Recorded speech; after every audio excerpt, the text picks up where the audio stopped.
Hello, my friend. I'm Dr. Mary Parker, and I'm here as your guide and educator in men's health, vitality, and intimate well-being after 50. I'm not here to lecture you. I'm here to walk next to you and speak honestly about a subject most men are left to figure out alone. Why your body doesn't always respond the way it used to, and how a normal combination of pills might be quietly working against your performance and your confidence.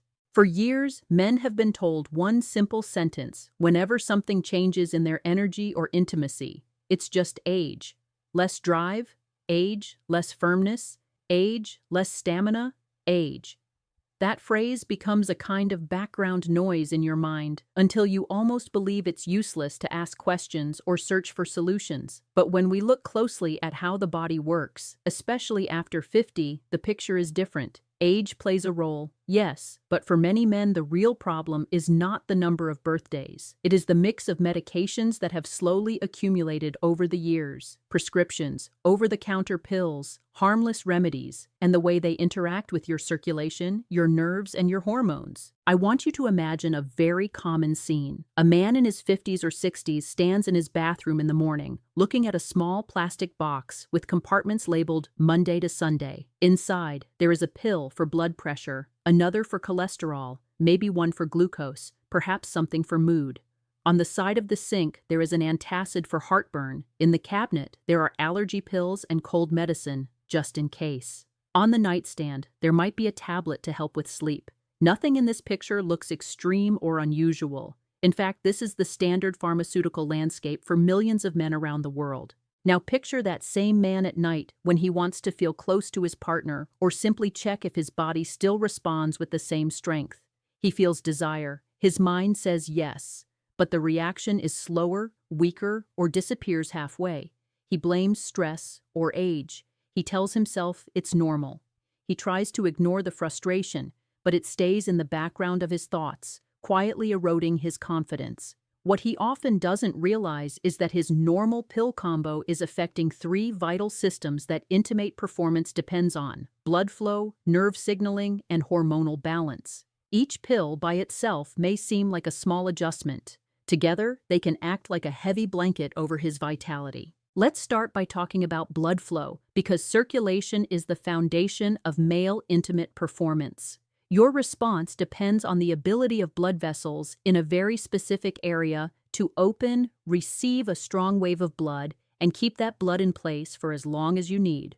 When you were younger, this process happened almost automatically. Your vessels reacted quickly to signals from your brain, and your heart pumped with ease. After 50, your blood vessels may be a little stiffer. That's part of the natural aging process. But on top of that, many men are taking medications whose main job is to reduce blood pressure or volume. Those medications protect your heart and your brain, but they can also make it harder to deliver the strong wave of circulation needed for firm, reliable performance. Imagine a water hose. When pressure is high and the hose is flexible, water flows with force. If pressure is lowered and the hose becomes slightly rigid, the stream weakens. Certain blood pressure medications lower pressure and, in some cases, reduce fluid volume. That's exactly what they are supposed to do for your heart. But from the point of view of your intimate health, that reduction in pressure can feel like a permanent dim mode on your performance. You still have the hose, it just doesn't have the same power. Now add a second ingredient that is extremely common after 50, medication for mood, such as antidepressants or anti-anxiety drugs. Life at this stage can be heavy. Work responsibilities, financial worries, health concerns, caring for aging parents, supporting children or grandchildren, everything adds up. It is completely understandable that many men receive help for mood and anxiety. The problem is that several types of antidepressants and similar medications act on the chemicals in your brain that are also involved in motivation, desire, and reward. They can reduce spontaneous interest in intimacy, delay physical reactions, and flatten emotional peaks. You may still care deeply about your partner, but you feel less drive, or your body takes much longer to respond, or the experience feels distant instead of alive. The third layer of this normal pill combo often comes from over-the-counter products that seem innocent. Allergy pills, cold medicines, motion sickness tablets, products to help you relax before bed. Many of these contain antihistamines or substances that cause drowsiness. That drowsiness is not selective. It doesn't only calm your sneezing or your cough. It calms your nervous system in general. That means slower reflexes, less sensitivity, and sometimes a heavy, disconnected feeling that is not friendly to intimate response. Some decongestants also narrow blood vessels to open your nasal passages. That may help you breathe when you have a cold, but it's not the direction you want for blood vessels involved in your intimate performance, where opening and relaxation are crucial. Then we have painkillers. Occasional use is one thing. Chronic use is another. Many men over 50 live with persistent discomfort in the knees, back, or shoulders, and they manage it with daily or near-daily pain medication. Over time, regular use of these products can place extra work on your liver and kidneys and affect the delicate balance of substances that regulate inflammation and blood flow. Again, none of this is dramatic in a single dose, but day after day, year after year, the body is constantly processing these chemicals. When your system is busy managing painkillers, it may have fewer resources to invest in optimal circulation and hormonal balance. We also need to mention sleep medications and strong nighttime formulas. Quality sleep is essential for hormone regulation, especially for the hormones that support male vitality. However, many tablets that promise deep sleep work by strongly depressing the central nervous system. When you sedate your whole system, you don't only quiet your racing thoughts, you also turn down the sensitivity and responsiveness of your nerves. If you try to be intimate after taking a powerful sleeping aid, you may feel like your body has a thick layer of cotton between your mind and your physical sensations. Finally, there is something that is not a pill but often acts as part of this combo: alcohol. A small drink may feel like it helps you relax, but alcohol is a depressant that affects both your circulation and your nervous system. Combined with medications, it can multiply sedating effects and further reduce your ability to respond with strength and consistency. Many men notice that after a few drinks, they feel more confident mentally but weaker physically. That's not lack of masculinity or attraction, it's simple chemistry. When you step back and look at this whole picture, a blood pressure medication in the morning, an antidepressant at night, allergy pills in certain seasons, frequent painkillers, occasional cold medicine, a sleeping pill a few times a week, and regular alcohol, you can see how the body is living under a constant cloud of chemical signals. None of these are necessarily evil. Some may be essential. But taken together, they create a background environment where circulation, nerve response, and hormonal balance are all slightly suppressed. Now here is what usually happens. A man begins to notice changes in his performance. He feels worried and embarrassed. Instead of talking about it, he keeps it to himself. Eventually, he may decide to add one more pill to the combo, a medication specifically designed to force a strong, intimate response. Sometimes it helps, sometimes it doesn't. But even when it helps, if the underlying pill combo is never reviewed, he is pushing the accelerator while the brakes are still on. The load on his heart and vessels may increase, and his confidence becomes tied to a small tablet instead of to his own natural capacity. My goal in this conversation is not to tell you to throw away your pills. Many medications are life-saving and absolutely necessary. My goal is to show you that your intimate health is deeply connected to what you swallow every day, and to offer you a natural practice that can transform your relationship with both your medications and your vitality. That natural practice has two parts: medication awareness, what I like to call pill hygiene, and a daily circulation ritual.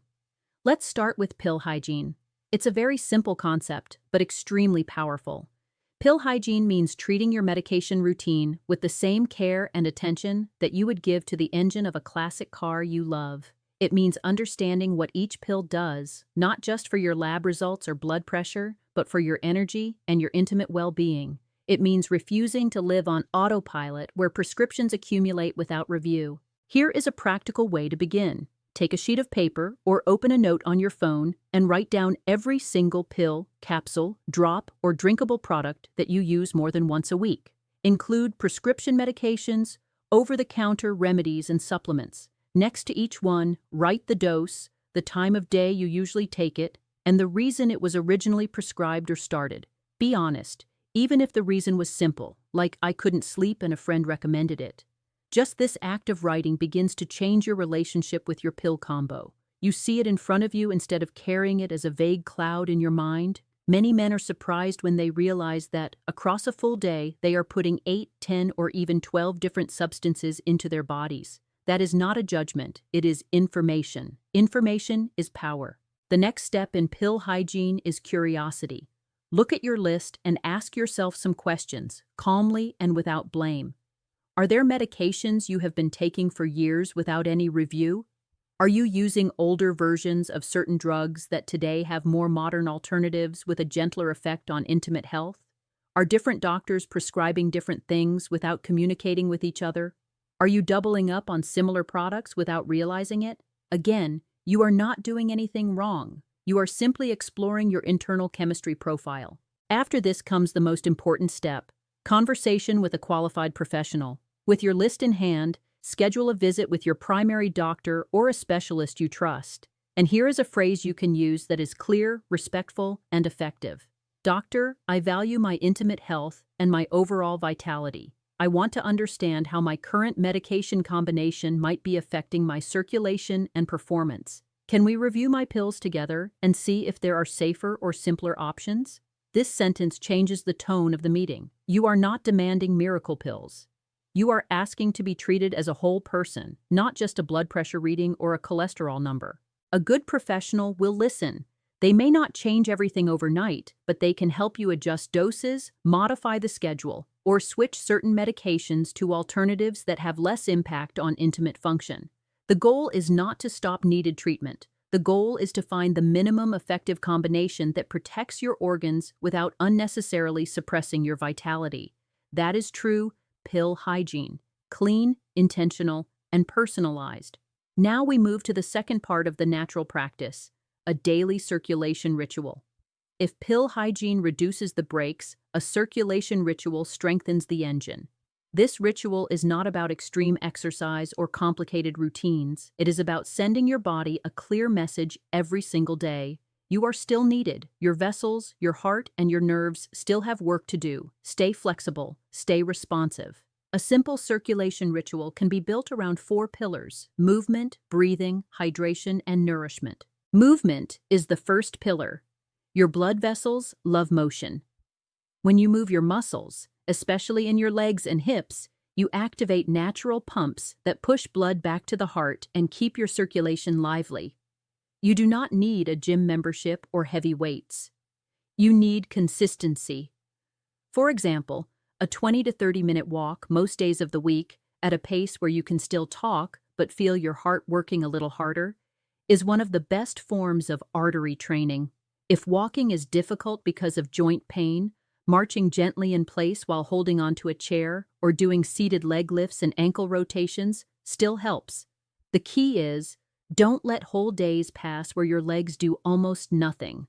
Remember, the vessels that serve your intimate area are part of the same system that serves your legs. When you train one, you support the other. Breathing is the second pillar. Many men spend their days in a low-level stress mode without even noticing. The shoulders are tense, the jaw is tight, the breath is shallow. This state keeps the nervous system in a constant, ready-to-fight signal, which tightens blood vessels and reduces flow to the digestive and reproductive organs. A simple daily breathing practice can begin to reverse that. For example, sit comfortably, place one hand on your chest and one on your belly, and breathe in slowly through your nose for 4 seconds, allowing your belly to expand. Then exhale gently through your mouth for 6 seconds. Repeat this for just 5 minutes. This rhythm signals safety to your body. Blood vessels soften, heart rate slows slightly, and circulation to the core of your body improves. Doing this once in the morning and once in the evening can have a surprisingly strong impact over time.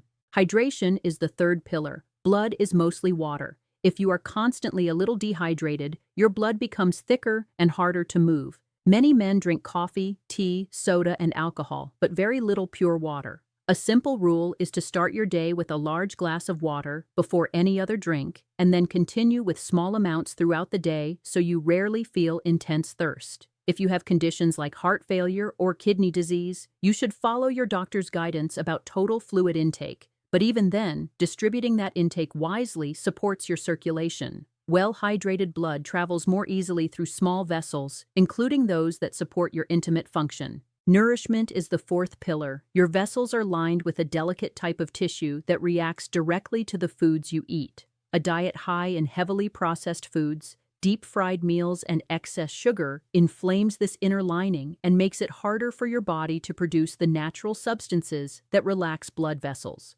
On the other hand, foods rich in natural antioxidants and plant compounds, such as leafy greens, berries, citrus fruits, tomatoes, olive oil, nuts and seeds, support the production of molecules that tell your vessels to open. One particularly helpful group of foods includes those rich in natural nitrates, like beets and certain green vegetables. These help your body convert those nitrates into compounds that improve blood vessel flexibility. Even if you don't change everything overnight, simply adding a serving of greens and a handful of nuts daily and reducing processed snacks can begin to shift your internal environment in favor of better blood flow. When you combine pill hygiene with a daily circulation ritual, something powerful happens. You are no longer a passive receiver of prescriptions and pills. You become an active participant in your own health story. You begin to understand that your intimate performance is not just a random gift or a cruel loss. It is a reflection of how your vessels, nerves, and hormones are being treated every single day. I want to bring this to life with a few short, realistic stories. Imagine Robert, 58. He has been on the same blood pressure medication for 10 years, plus an antidepressant for the last 5. He also uses allergy pills in the spring and a sleeping tablet a few times a week. He loves his partner and feels attracted, but his firmness has become unreliable. He feels ashamed and starts to avoid intimacy. One day, after hearing a conversation like this, he decides to write down his pill list and talk honestly with his doctor. Together, they review which medications might be affecting his performance more strongly. Over several months, they adjust his blood pressure treatment to a modern option with a gentler effect on intimate function, and they gradually reduce his antidepressant dose, supporting his mood with therapy and lifestyle changes. At the same time, Robert begins a simple circulation ritual, walking 25 minutes most days, practicing breathing exercises, and adding more fresh foods to his meals. Does he wake up one morning suddenly 25 again? No. But little by little, he notices that his morning responses are stronger, his confidence returns, and his fear around intimacy softens. He realizes his body was not broken, it was overloaded. Now imagine Leonard, 67. He doesn't take many prescriptions, but he lives with knee pain and uses painkillers daily. When allergy season arrives, he adds a drowsy antihistamine. He also enjoys 3 or 4 drinks most nights to relax. Over time, he feels more and more tired, and his intimate response becomes weaker. He assumes it's just age, until one day his partner gently asks if he feels okay. That question opens a door. Leonard reviews his habits and notices how much he depends on pills and alcohol for comfort. Step by step, with medical guidance, he explores non-pill strategies for his knee pain, such as physical therapy and gentle stretching. He switches to a less sedating allergy medication. He reduces alcohol to 1 or 2 drinks on weekends only. He starts a short walk after dinner instead of sitting down immediately. Within a few months, his sleep improves, his energy increases, and to his surprise, his body responds more firmly and more consistently when he feels close to his partner. The city of his body was never truly shut down. It was simply covered by layers of chemical fog. There is one more dimension to this that we need to acknowledge: the psychological impact. When a man experiences episodes of weaker performance, a kind of silent fear grows in his mind. That fear shows up as questions. What if it happens again? What if I disappoint my partner? What if this is the beginning of the end?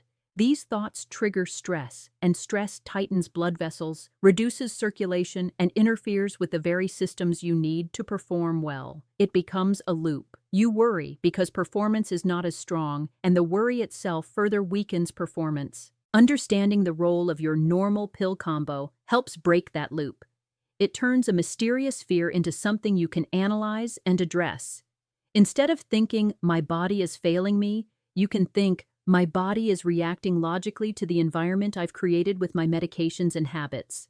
That shift alone is deeply healing. It replaces shame with curiosity. It replaces resignation with possibility.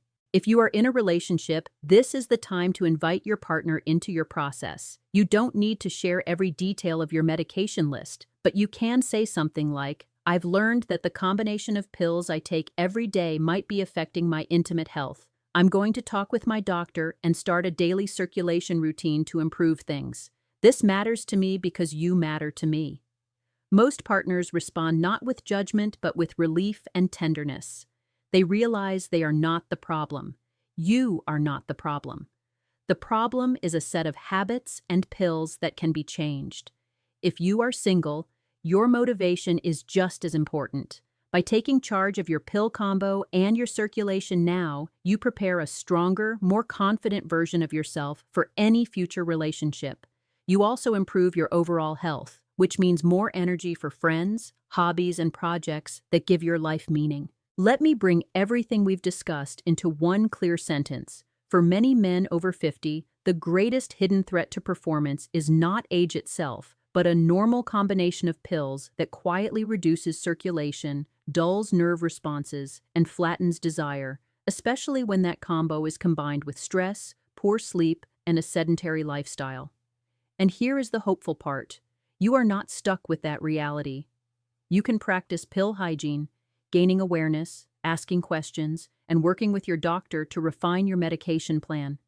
You can build a daily circulation ritual with simple movement, conscious breathing, good hydration, and nourishing foods. These are natural, accessible tools that respect your body instead of fighting against it. Never forget that your body is adaptive. Even in your 60s, 70s, or beyond, your vessels can become more flexible, your nerves can become more responsive, and your confidence can grow again. The past may have included years of stress, smoking, poor sleep, or too many pills, but those years do not erase your potential. They simply make it more urgent to act with intention now. As we close, I want to invite you to take one small but powerful step in the next day. Sit down somewhere quiet with your list of medications, or start writing that list if you haven't yet. Look at it calmly. That list is not a sentence, it is a starting point. From there, you can have a new type of conversation with your doctor. You can begin a gentle walking habit. You can practice a few minutes of slow breathing before bed instead of reaching automatically for a pill or a drink. If what you heard today reminded you of a brother, a friend, a coworker, or any man who might be suffering in silence, consider sharing this message with him. Many men feel too embarrassed to bring up intimate health on their own, but they might listen to a voice that speaks with respect and understanding. And if you want to keep learning about natural habits for vitality, longevity, and intimate well-being in the second half of life, I invite you to stay connected, keep exploring, and keep asking questions. Your story is not finished. You are still in time to protect your health and recover a sense of confidence in your body. I'm Dr. Mary Parker, and it has been an honor to share this time with you. Remember this, your age is just a number you can't control. Your habits, your pill hygiene, and your daily choices are actions you can control. And today is an excellent day to begin creating a better environment for your performance, your circulation, and your intimate well-being.